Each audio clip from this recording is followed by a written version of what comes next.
Et salut tout le monde, la Maison du Grenat vous accueille aujourd'hui pour parler de cette défaite. Ah là là, terrible défaite du FC Metz. 1-0 pour son premier match de la saison 2020-2021 contre Monaco, puisque le match contre le Paris Saint-Germain a été reporté au mois de septembre. C'était donc l'ouverture du bal pour le FC Metz à domicile face à 4500 spectateurs. Et malheureusement, les Messins ont eu du mal et ont perdu cette rencontre 1-0, but de Badiachile à la 22e minute de jeu. Avant de commencer sur ce débrief, deux petites choses. Premièrement, je vous rappelle que vous pouvez vous abonner. Hein. Vous êtes près de 570 subscribers à cette chaîne. Ça nous fait énormément plaisir. N'hésitez pas si vous voulez nous soutenir. Hein, c'est gratuit. Le bouton s'abonner en dessous de la vidéo. Les commentaires importants, vous pouvez nous dire vos impressions sur cette rencontre parce qu'il y a beaucoup de choses à dire. Je vais essayer de couvrir le plus d'éléments possible sur le débrief de ce match. Mais si vous avez des éléments que je n'ai pas dit, vous pouvez les mettre en commentaire. C'est l'espace qui vous est réservé. Autre chose, programme de lecture de cette vidéo-là. Vous avez soit la barre de lecture, vous avez toutes les parties qui sont signifiées. Si vous voulez aller directement à la partie qui vous intéresse, dans la description, vous cliquez directement sur la partie qui vous intéresse et comme cela, vous pouvez directement vous concentrer sur l'élément le plus important à vos yeux. On commence tout de suite par récapituler très rapidement ce qui s'est passé dans ce match. Alors pour commencer, donc le FC Metz perd 1-0, donc je l'ai dit sur un but de Badiachile à la 22e minute de jeu sur un coup de pied arrêté. Et oui, hein, ça ne s'invente pas, un coup de pied arrêté. Les Messins qui vont tenter de revenir en première mi-temps en faisant jeu égal face à l'AS Monaco. La deuxième mi-temps va arriver, expulsion très rapide d'un joueur de Monaco à la 46e minute de jeu, expulsion de Fofana pour un deuxième carton jaune. Les Messins qui vont tenter de profiter de cet avantage numérique pour justement revenir dans le match. Malheureusement, cela ne va pas du tout fonctionner pour les Messins qui vont donc s'incliner pour cette première rencontre à domicile. D'un point de vue tactique, quelques éléments à sortir. Vous l'avez certainement vu dans certains avant-matchs, mais Metz, on s'attendait à ce qu'il devienne en 4-3-3, avec donc vous avez la composition à l'écran. Pas trop de surprises. Hein. La plus importante, c'était l'animation de certains joueurs, mais dans le choix des hommes, compte tenu notamment de la blessure de Thomas Delaine et des choix qui étaient apparus lors de la pré-saison, pas vraiment de surprise à voir. Du côté de Monaco, pas de surprise également. On est parti aussi sur un 4-3-3, le même 4-3-3 qui avait fonctionné contre Reims en deuxième mi-temps, hein, parce qu'ils ont eu du mal aussi dans leur rencontre. Et tout ce qu'on peut dire, c'est qu'au final, les Monégasques essaient de faire jeu égal avec une formation similaire à celle du FC Metz. Partons, je dirais, dans l'analyse globale de ce match. Alors, on va s'attarder sur quelques points essentiels à la rencontre. Alors, évidemment, comme je l'ai dit, je ne vais pas peut-être citer tous les points. Je vais peut-être en oublier. Les commentaires, vous nous dites un peu ce que vous en pensez là-dessus. L'analyse globale de ce match, si ça vous intéresse, hein, c'est peut-être de se baser sur ce qui a marché, ce qui n'a pas marché. Donc le positif et le négatif. Commençons par le positif, parce que là, il n'y a pas grand-chose à dire, même s'il y a 2-3 éléments. Le négatif va être la partie la plus corsée, je dirais. Le positif, je pense que vous allez tous être un peu d'accord sur cette idée-là, que dans ce match, on a senti comme une équipe de Metz qui, défensivement, arrivait bien à résister à l'adversaire dans le jeu direct. Hein. On n'a pas senti vraiment, je dirais, la charnière centrale avec les latéraux défensifs, voire même le milieu de terrain. On l'a pas senti être mal à l'aise face aux attaquants de Monaco, notamment dans l'entrejeu, hein, je dirais. Vraiment, Metz a été assez solide et au final, c'est un peu une confirmation, je dirais, de ce que l'on avait vu en préparation, ainsi que la saison dernière, mais surtout en préparation, où on sent très bien une équipe de Metz qui arrive bien à récupérer des ballons dans l'axe du terrain. La plateforme défensive, elle tourne très très bien, ce qui fait que l'adversaire a peu d'occasions de s'exprimer dans le jeu direct. On a vu une équipe de Monaco qui a tenté quelquefois de faire du jeu un peu court dans le dos de la défense. Hein. Ça n'a pas forcément fonctionné. On est passé sur les côtés, ça a fonctionné en partie parce que ça a mené l'action de but, hein, et on va y revenir juste après. Mais c'est vrai que dans l'ensemble de la rencontre, et plus précisément en première mi-temps, puisque la deuxième mi-temps, comme vous savez, a été un peu bousculée par certains faits de jeu, la première mi-temps le montre que défensivement, Metz est très solide dans le jeu. Ça, on peut le dire, pas d'hésitation là-dessus. Deuxième point positif, et peut-être le dernier malheureusement, c'est que dans la première mi-temps, on a senti quand même une équipe de Metz qui, dans la circulation du ballon, on va dire assez rapide, hein, avec notamment du jeu court, quand elle le pratique, ça marche plutôt bien. On sent vraiment qu'ils arrivent des fois à se sortir de situations très compliquées de pressing sur du jeu court, en permettant justement d'utiliser un peu la technique de certains joueurs. On pense à Farid Boulaya, quelquefois Victoria Angban nous a surpris, hein, comme certains l'ont dit, notamment les commentateurs de Téléfoot, en parlant du Neymar ivoirien, hein, ce n'est pas moi qui le dis. Mais tout ça pour vous dire qu'ils ont réussi un peu à sortir de ces situations compliquées avec du jeu court et à éliminer comme ça 2-3 joueurs pour essayer de porter le danger vers l'avant. Malheureusement, ça a été un peu, je dirais, le seul coup d'éclat du milieu de terrain dans l'organisation offensive. Le reste étant un peu plus compliqué, et on va voir tout de suite les aspects notamment négatifs. Parce que oui, les aspects négatifs sont un peu la partie, je dirais, la plus corsée de ce débrief du match entre Metz et Monaco. Commençons tout d'abord par le début. 22e minute de jeu, le but marqué par Badiachile. Alors, c'est vrai que je parlais de l'efficacité défensive dans les points positifs. Faut noter quand même que la première mi-temps, le but est concédé sur une faute que fait Mathieu Hudol sur, je crois, Gelson Martins. Alors, c'est vrai que faute un peu sévère, hein, je suis d'accord que mettre les deux mains sur l'adversaire ne le fait pas tomber, mais il y a un coup de pied arrêté qui existe. Je vous rappelle que tous les coups de pied arrêtés ne donnent pas but, hein, encore une fois. Hein. Mais donc, coup de pied arrêté qui se fait par l'AS Monaco. Un ballon qui est aérien, où 3 joueurs du FC Metz tentent de se le disputer, un peu comme si on balançait une liasse de 500 € dans le sol et on dit jetez-vous comme des chiens. Ils ont tenté, ils se sont un peu télescopés, je dirais. Ce qui fait que ça a libéré certains joueurs de leur marquage. Et John Boy, qui était au marquage de Badiachile, justement fait partie de ces 3 joueurs avec Nget et Braun qui se sont un peu télescopés. Et Badiachile tout seul récupère le ballon aérien et le tire, une frappe puissante dans le but d'Oukidja qui ne peut absolument rien faire puisque voilà, Badiachile est tout seul dans la surface. C'est un peu embêtant pour 2 raisons. Première raison, je rappelle, on est à la 22e minute de jeu. Prendre un but aussi rapidement, je dirais, dans le match, ça rappelle un peu les mauvais esprits de la saison dernière, où Metz avait tendance à rater ses premières mi-temps en encaissant un but. Et vous savez très bien que Metz a beaucoup de mal à revenir dans un match quand ils encaissent un but. Et malheureusement, on avait vu la chose un peu opposée la saison dernière, avec quand on arrivait à ouvrir le score. Les premiers ont gagné ou alors on faisait nul au minimum face à nos adversaires. Par contre, quand on encaissait rapidement le premier but, revenir derrière, c'est très compliqué. Et Metz a énormément de mal à revenir dans le score historiquement. Et malheureusement, plus tard dans le match, on va apprendre qu'effectivement cette loi est vérifiée. Mais on a senti vraiment une équipe un peu déboussolée sur ce but qui en plus, et c'est là le deuxième point, est encaissé sur coup de pied arrêté. Je vous rappelle que à la suite d'un match entre Monaco et Reims, Monaco avait quand même égalisé sur 2 coups de pied arrêtés, but marqué par Disasi et par, ça ne s'invente pas, Badiachile, hein, encore une fois, les 2 sur coup de pied arrêté donc, et j'avais signifié en disant que ça me fait un peu peur quoi, de voir ces joueurs qui, sur coup de pied arrêté, peuvent permettre à leur équipe justement de revenir, ou alors dans le cas de Metz à Monaco de prendre les devants. Et ça me faisait un peu peur, et donc ça s'est vérifié, donc voilà, donc si j'ai pu voir la chose, je pense que du côté de Metz on a pu le voir, et c'est un peu embêtant que laisser Badiachile tout seul, comme cela a été le cas, alors même s'il y a eu les circonstances qu'il y a eu, hein, mais c'est très embêtant, hein, et Monaco a su profiter de cela. Les matchs de Ligue 1 se jouent sur quelques petits détails, et ça a été le cas sur le but encaissé par le FC Metz. Donc ça c'est le premier élément négatif. Deuxième élément négatif, ça a été quand il y a eu le tournant du match, l'expulsion de Fofana à la 46e minute de jeu, où la Metz est dans une situation donc de supériorité numérique, hein, puisque encore une fois le carton rouge, pour y revenir, déjà je précise, hein, très sévère, hein, parce que c'est un deuxième carton jaune qui donne carton rouge. Honnêtement, moi si je suis supporter du FC Metz et que mon équipe prend un deuxième jaune pour ça, je pète un câble aussi.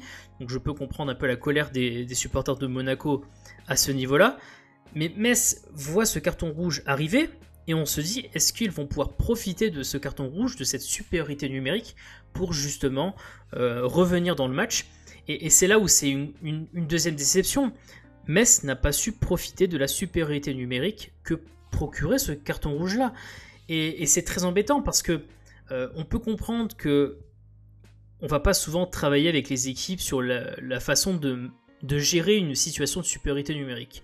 Je peux comprendre que et ce serait normal que pour toutes les équipes, on bosse sur du système à 11 contre 11 et que le 11 contre 10, bon, c'est un cas de figure qui est très très rare. À partir de là, je veux dire, gérer de telles situations, c'est un peu compliqué de le travailler. Très très bien.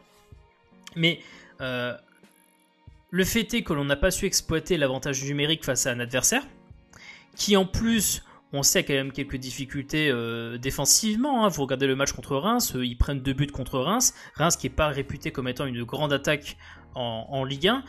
On pensait qu'il y avait de la place et on se dit à 11 contre 10, il y aura certainement de la place pour pouvoir porter le danger devant.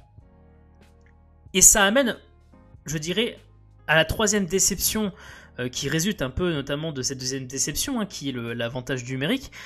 C'est que la troisième déception, c'est tout simplement le manque d'organisation offensive du FC Metz sur cette supériorité numérique qui couvre toute la deuxième mi-temps. C'est-à-dire que de la 46e jusqu'à la 94e, on est en supériorité numérique et on n'arrive tout simplement pas à organiser une attaque pour justement porter le danger efficacement vis-à-vis du but de Monaco. Alors, je sais très bien que certains vont nous parler des stats pour nous dire que, par exemple, première mi-temps, il n'y a que 2 tirs pour le FC Metz, 1 tir cadré. Deuxième mi-temps, il y a 12 tirs pour le FC Metz face à Monaco. Très bien.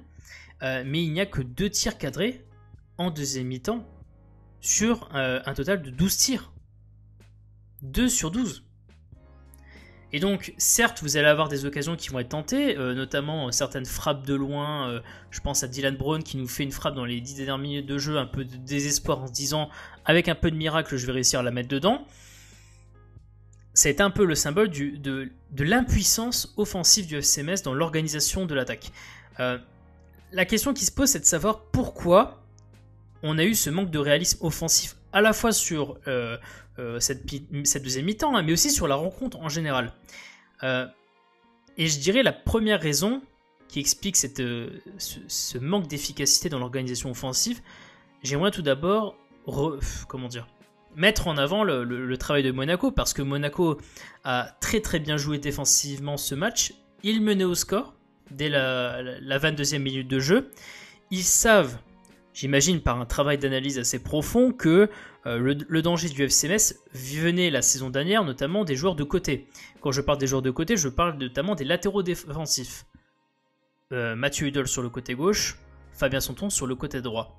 Et ce que l'on a vu, c'est que quand Metz tentait de trouver ces latéraux défensifs, les joueurs de côté de Monaco se déplaçaient très rapidement vers ces latéraux défensifs, des fois même faisaient des prises à deux. Je pense que vous pouvez voir notamment sur la première mi-temps comment un Fabien Santon a été très bien pris par Onyekuru, mais aussi par Sidibé qui des fois prête soutien à Onyekuru. Onyekuru qui a fait un très bon match défensif, notamment sur Fabien Santon. Et c'est vrai que la première mi-temps, je pense, est peut-être l'élément le plus révélateur. On a tenté effectivement de jouer sur les joueurs de côté, les latéraux défensifs. D'ailleurs, c'était un peu plus efficace avec Hudol que Fabien Santon. Alors, certains vont me dire que Fabien Santon, c'est un peu compliqué, il revenait de blessure, il avait du mal à se lâcher. D'ailleurs, Mathieu Hudol reconnaît lui-même que dans l'ensemble, Metz a manqué un peu de folie dans son jeu, hein, ça qu'on peut dire. Et il y avait aussi une inquiétude par rapport au but encaissé, c'est que Mathieu Hudol se fait prendre dans le dos suite à un ballon long qui amène le coup franc, qui amène le but. Et donc Hudol est aussi un peu prudent vis-à-vis de Jason Martins, hein, sur son côté. Et de l'autre côté, Fabien Santon a aussi peur de Onyekuru, et donc on sent que les latéraux défensifs ont du mal à vouloir aller vers l'avant, à vouloir prendre les couloirs, justement pour exploiter une opportunité, donc faire un appel sur le côté, exploiter les côtés, centrer notamment pour les joueurs devant. On a senti vraiment une certaine, je dirais, timidité, pour les raisons expliquées à l'instant, de la part des joueurs d'aile et notamment des latéraux défensifs. Pas aidé non plus par le déplacement de certains joueurs où l'on peut voir, ça se voit en première mi-temps mais ça se voit énormément en deuxième mi-temps, où vous ne pouvez pas à un moment donné vouloir laisser de l'espace aux latéraux défensifs sur les côtés si vous essayez pas dans le déplacement de vos joueurs d'aller vers l'axe. Pourquoi je dis ça? Parce que si vous allez dans l'axe, votre vis-à-vis va vous suivre vers l'axe et donc va délaisser ses côtés. Et on l'a pu le voir quelques fois, un joueur comme Opa Nketiah par exemple qui des fois se déplaçait côté droit. Sidibé a peur d'Opa Nketiah parce que c'est un joueur qui est très dangereux, et donc si Opa Nketiah avance ou recule, on voit que Sidibé le suit, hein, et s'il le suit par exemple dans l'axe, si Opa Nketiah va un peu dans l'axe, bah, ça libère le côté pour Fabien Santonze. Et donc ça a été déjà le premier problème, c'est que les côtés n'étaient pas disponibles parce que le déplacement des joueurs a été très très compliqué pour justement laisser de la place aux joueurs de côté.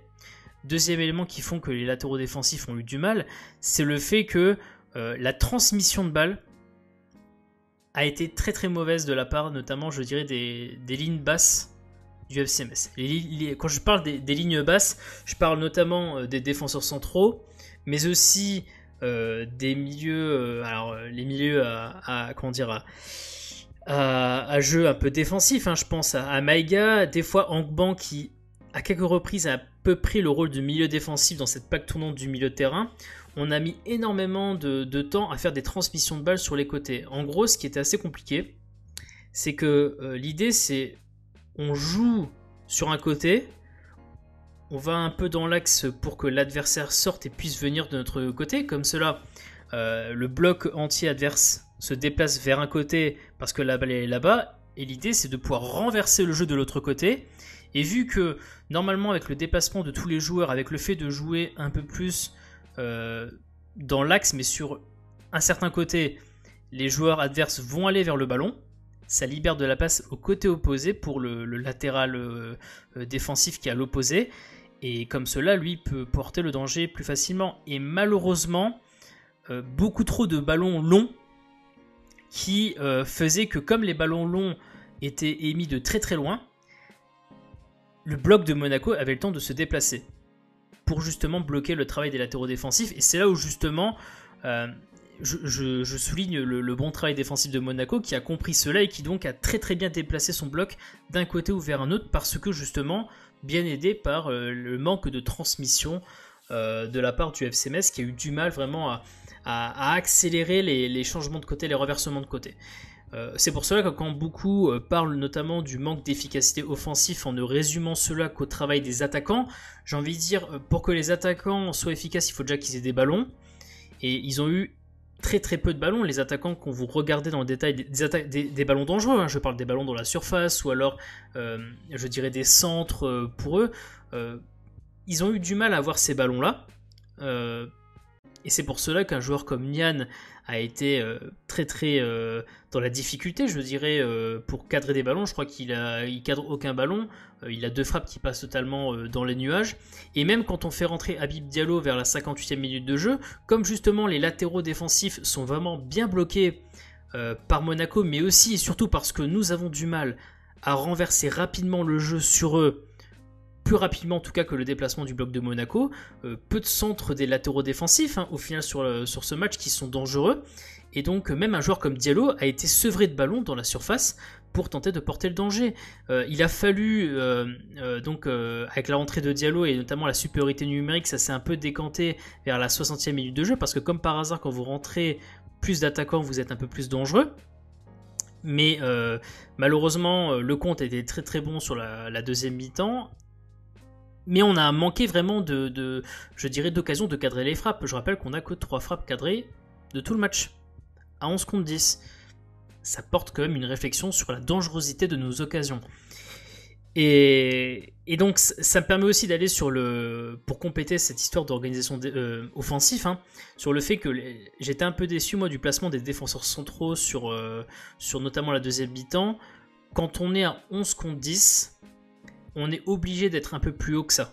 parce que vous pouvez pas être aussi bas dans la ligne défensive, parce que qu'est-ce qui se passe quand vous êtes très très bas dans la ligne défensive? Et bah quand vous tentez de renverser le jeu, bah vous faites quoi? Des ballons longs. Et comme vous faites des ballons longs pour renverser le jeu, et ben le bloc de nos amis monégasques, il a le temps de se déplacer. Et donc il a le temps de bloquer le travail notamment de qui? Des latéraux défensifs. Et donc vous comprenez bien que tout ce schmilblick qui consiste à ne pas être en bloc haut, mais à être plutôt étiré, comme cela a été le cas, dessert le travail des latéraux défensifs. Et ce manque de travail, je dirais, de la part des latéraux défensifs, dessert qui? Les attaquants devant. Et donc vous avez tout cet enchaînement de choses qui fait que offensivement, Metz a eu énormément de balles. Je noterai au passage que l'entrée de certains joueurs, notamment à la fin du match, où on a pu voir dans le placement moyen des joueurs qui en fait prenaient carrément les côtés, on peut le dire, faisait que les latéraux défensifs étaient strictement inutiles. Et que donc des joueurs comme Yadé ou des joueurs comme Ambrose qui ne sont pas des grands passeurs, au lieu d'être dans la surface et de créer entre guillemets un surnombre dans la surface avec Diallo notamment à côté, ben, au lieu d'attendre dans cette surface de créer un surnombre et de laisser les latéraux défensifs faire ce travail de centre, encore faut-il que les centraux jouent le jeu, et ben au lieu de faire cela, ils sont restés sur les côtés, ils ont tenté de faire des centres, sauf que vous vous retrouvez avec des joueurs dans la surface de réparation qui sont en sous-effectif face à une équipe de Monaco qui, voulant tenter de tenir le score à 1-0, est pas sorti et resté dans sa zone, et vous n'avez pas pu être autant menaçant que ça.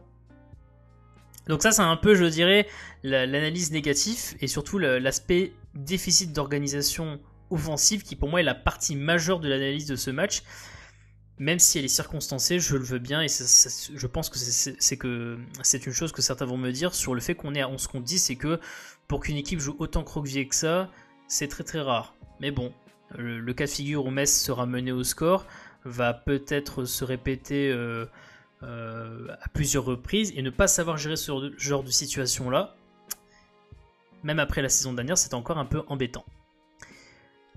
Analyse globale, c'est terminé, on passe maintenant au top et flop. Alors le top et flop, on va essayer d'être un peu expéditif, hein. Dites-nous déjà en commentaire ce que vous pensez, hein. Quel est pour vous le top, le flop que vous retenez à l'esprit, sachant que le but est évidemment pas de pointer un joueur plus qu'un autre, même si c'est un peu contradictoire de dire cela quand on fait un top et flop, mais la non-victoire de Metz contre Monaco est une responsabilité collective, hein, pas individuelle, hein, je vous préviens tout de suite, donc ça sert à rien de dire ce joueur-là a toute la responsabilité de la non-victoire, soyons d'accord. Au niveau des tops, j'hésitais entre deux tops. J'ai bien aimé Boulaya, qui, dans ce marasme offensif en termes d'efficacité, je parle bien en termes d'efficacité et en termes de réalisme, a quand même tenté à plusieurs reprises soit de porter le danger sur coup de pied arrêté, soit je dirais de prendre certains risques dans son déplacement, dans son jeu d'élimination, même si le jeu d'élimination de Farid Boulaya a des fois débouche sur une perte de balle qui est un peu embêtante, je veux bien, mais il y a quand même eu pas mal d'occasions de la part de Boulaya qui montrent qu'il est sur la bonne voie, en tout cas sur la voie que l'on a déjà vue en préparation d'avant-saison. On espère que ça va être tout doucement mis en place pour justement être beaucoup mieux pour les matchs suivants. J'aurais pu parler aussi de Pajot, parce que j'ai trouvé que Pajot avait une grosse activité sur ce match, comme c'était déjà le cas la saison dernière. Il fait notamment une occasion dangereuse qui est superment bien détournée par Lecomte, une tête qui vraiment a été bien arrêtée par Lecomte. Il aurait pu être un peu le sauveur de ce match si la balle était rentrée. Donc voilà, Pajot est peut-être à signaler également sur les tops. Au niveau des flops, alors deux joueurs à l'esprit. Tout d'abord, Victorien Angban, qui a été un peu sacrifié par Vincent Ognon à la 58e minute de jeu, quand Vincent Ognon a constaté que offensivement, ça n'était absolument pas ça, notamment dans le début de la deuxième mi-temps, avec la supériorité numérique qui était apparue. Le premier joueur sacrifié a été Victorien Angban, qui sur le match, on va dire, j'ai pas aimé du tout quand il était en poste de milieu défensif et qui tentait d'organiser le jeu, parce qu'on voit qu'encore une fois, il ne sait pas organiser le jeu, et je dirais c'est pas pour ça qu'à la base on l'a recruté. C'est vraiment un joueur qui est dans le relais, ou alors qui essaye un peu dans la transition, mais énormément dans le relais, même dans les transitions offensives, quand il avait le ballon, il préférait des fois remettre en arrière parce que il ne savait pas trop quoi faire. D'ailleurs, remarqué par les commentateurs qui justement ont dit que il contribuait un peu au manque d'accélération sur le jeu de contre du FC Metz. Et donc il était remplacé à la 58e minute de jeu, donc c'est pas forcément une très très grande première pour Victorien Angban. On aurait pu signaler aussi Nian qui, 2 occasions un peu tristes, non cadrées, qui aurait peut-être dû beaucoup plus décrocher dans son déplacement pour être au contact de ses coéquipiers. Voilà, il a été très bien marqué par l'adversaire, certes, hein, mais est-ce que c'est de la pression par rapport au fait que certains vont me dire que Diallo est encore là et donc il a eu du mal à se mettre dedans. Le fait aussi que Diallo rentre en jeu fait qu'il y a la comparaison. Je ne sais pas si on peut parler de cela. En tout cas, ce qui est sûr, c'est que les faits, et ils sont impitoyables, c'est que Nian a un peu raté, je dirais, ce premier match en tant que titulaire de l'attaque du FC Metz. Le classement, si vous voulez bien, on va parler vite fait du classement. Donc, certains matchs ne se sont pas encore déroulés. Donc le classement temporaire nous donne notamment le FC Metz à la 17e place de ce championnat. Évidemment, première journée qui a été jouée par le FC Metz, deuxième journée par certains autres clubs. Donc encore une fois à relativiser, on est au début du championnat, pas de panique bien entendu. Les prochains matchs pour le FC Metz, à noter donc une petite trêve internationale qui apparaît pour les joueurs de Maçon-Ognon. Un match amical prévu normalement qui était prévu contre Nuremberg, qui finalement je crois a été annulé. Donc à voir s'il y aura oui ou non un match amical durant la trêve internationale. Tout ça pour préparer le match à Lille. Début du road trip du FC Metz avec un déplacement à Lille, donc au stade Pierre-Mauroy. Puis 3 jours plus tard, déplacement au Parc des Princes pour affronter le Paris Saint-Germain. 3 matchs en 3 jours, nous apprécions évidemment ce geste fait par la LFP pour justement nous mettre en jambes dans ce début de championnat assez particulier avec, vous savez, la crise du Covid-19. J'ai fini un peu de parler de ce débrief du match entre Metz et Monaco, j'espère que vous avez apprécié. Si vous voulez nous soutenir, vous pouvez vous abonner à la chaîne, c'est gratuit, n'hésitez pas. En dessous, le petit bouton s'abonner pour nous soutenir, les commentaires si vous avez un peu des impressions sur ce match, sur, je sais pas moi, sur la performance de certains joueurs, sur par exemple voilà ce qui attend le FC Metz lors des prochains matchs. N'hésitez pas, l'espace commentaire vous est réservé. On se retrouvera pour d'autres vidéos dans les prochaines semaines. Portez-vous bien, le masque, très très important, portez-le, pensez aux autres. Allez le FC Metz et à la prochaine.